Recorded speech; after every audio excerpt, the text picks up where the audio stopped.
support. The maestro, please!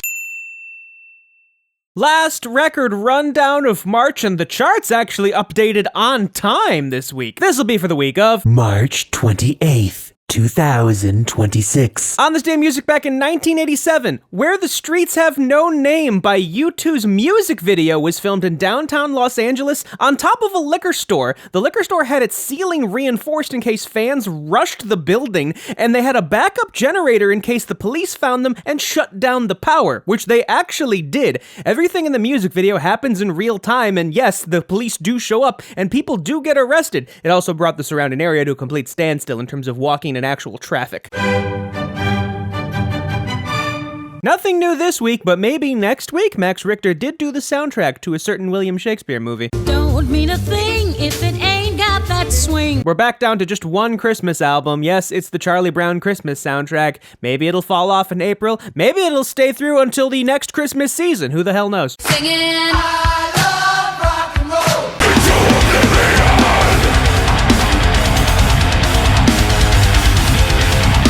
Following up 2022's Omens, we now have album number 12 from Lamb of God, and it's certainly got a lot of fire in it. Even during the slow moments, it still hits you hard. Right then and there I knew it was gonna be a situation.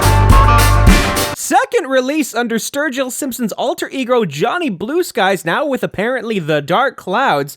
This actually was leaked on March 1st on YouTube in its entirety, which is interesting considering when it was released about 2 weeks later, it's a physical only release. Well, I know Jack Harlow had a new release, but it debuted at 11, still has a little bit to go before we get into the top 5, and we actually get to talk about it on this show.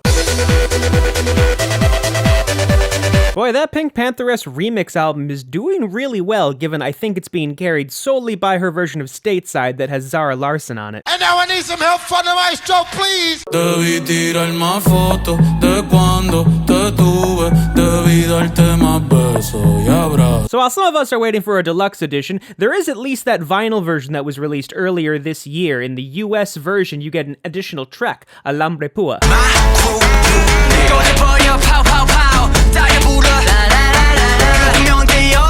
EP number 9 from P1 Harmony, 10 if you count the English EP X released last year, charting very well across the world. They've been in like the top 10 on the Korean charts for almost every release, and they do have number 1s on the US Indie and US World chart, so I'm surprised it took us this long to finally talk about them. Right then and there I knew it was gonna be a situation.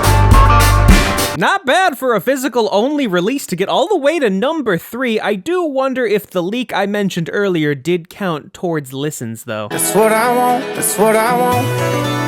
That's what I want, that's what I want, that's what I want. Unsurprisingly, I got the number 1 country album for the year of 2025.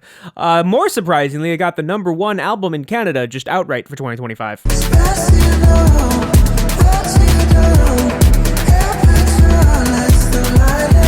Fun fact, for a male solo artist, this has the biggest week ever for vinyl. Period. Like, outright. Like, since they started charting the data back in 91. And that is a wrap on March. Let's see how April starts off. Hopefully every week the charts update accordingly, because for March, we think we only had, 1 week where they updated on time? And now I need some help from the maestro, please! Maestro!